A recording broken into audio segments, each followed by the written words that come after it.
ঘটনা বাংলাদেশের বিমান বাহিনীর যে প্রশিক্ষণ বিমান যেভাবে এখানে স্কুলের উপর বিধ্বস্ত হয়েছে, এটার জন্য সারা দেশের মানুষের সাথে আমরা সবাই, বিশেষ করে যার বাচ্চাগুলো এবং পাইলট সহ যিনি ইন্তেকাল করে শহীদ হয়েছে, তার জন্য আমরা তো সবাই খুবই মর্মাহত, মানে এসছি সারা জাতি মর্মাহত। এবং এ ব্যাপারে কোনো দ্বিমত নাই যে এই দেশের সকল মানুষ, কারণ এরকম বড় অ্যাক্সিডেন্ট বাংলাদেশে বিমানের বেলায় কখনো হয়নি।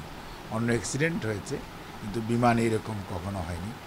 এই ধারণা বা এই ধরনের এক্সপিরিয়েন্স, হ্যাঁ, আমরা কোনো সময় দেখেছি আগে প্রশিক্ষণ বিমান আরও বেশ কয়েকটা বিধ্বস্ত হয়েছে, কিন্তু এরকম ক্ষতি, মানে বিশেষ করে বাচ্চাদের স্কুল এবং এখানে যে স্কুলের উপর পড়ে যাওয়ার পর যে ক্ষতি হয়েছে, এটা কোনো অবস্থাতেই গ্রহণযোগ্য না। কাজেই এটা অবশ্যই চিন্তা করার বিষয় আছে যে কত দ্রুততম সময়ের মধ্যে প্রশিক্ষণ বিমানটাও, যেমন প্রশিক্ষণে নিশ্চয়ই ওনাদের এটা নীতিমালা আছে, সেটা ছাড়াও যে বিমানগুলো চলবে সেই বিমানগুলোর কতটুকু চলার, কত ঘন্টা চলার পর, কত হাজার ঘন্টা চলার পর এগুলোকে বাদ দিতে হয়, বই করতে হয়, তারও একটা নিজস্ব নিশ্চয়ই নীতিমালা আছে। যাই হোক, এনকোয়ারি কমিটি যেটা হয়েছে এয়ারফোর্সের পক্ষ থেকে, সরকারের পক্ষ থেকে নিশ্চয়ই এগুলো বেরিয়ে আসবে। তবে এটা ঠিক যে বিমান বাহিনীর এখন কিন্তু বাইরেও কিছু বেইজ আছে যেখানে ট্রেনিং দেওয়ার সুযোগ আছে আমার জানা মতে। তো সেইগুলোতে যদি এখন, কারণ একসময় এই এলাকাটা বা ঘনবসতি, মানে কি জনবসতিই ছিল না, এখন এখানে one of the most densely populous area.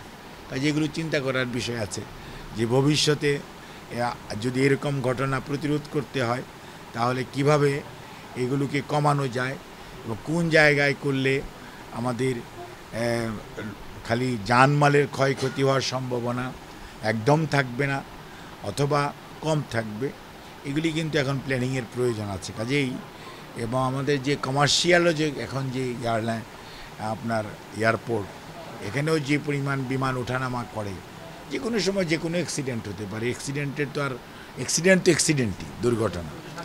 কাজেই এটাকে আপনার মনে রাখতে হবে যে আমরা যারা এখনও জীবিত আছি বা আমরা আছি, বা যারা দেশ চালাচ্ছেন বা এই সমস্ত প্রতিষ্ঠান চালাচ্ছেন, তাদের প্ল্যানিংয়ের প্রয়োজন আছে।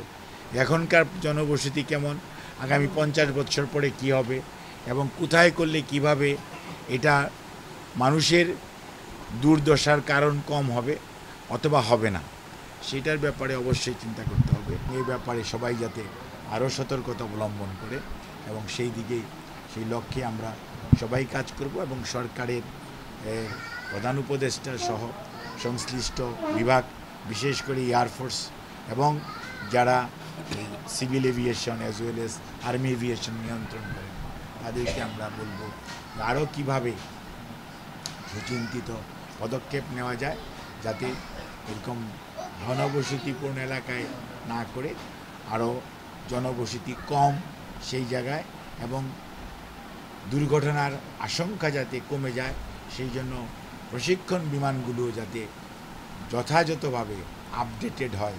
এই বিষয়টা হয়তো অনেকে বলবেন বিমান ভালো ছিল, সবই ঠিক আছে, কিন্তু একটি জিনিস মনে রাখতে হবে, 2025 সনে 1984 সন দিয়ে চলবে না। আপনাকে 25 সনে 25 সন এবং আগামী 20-25 বছর সামনে রেখে চিন্তা করে আপনাকে জনবল তৈরি করতে হবে। কাজে আমাদের প্রশিক্ষণও ঠিক সেই ধরনের হতে হবে।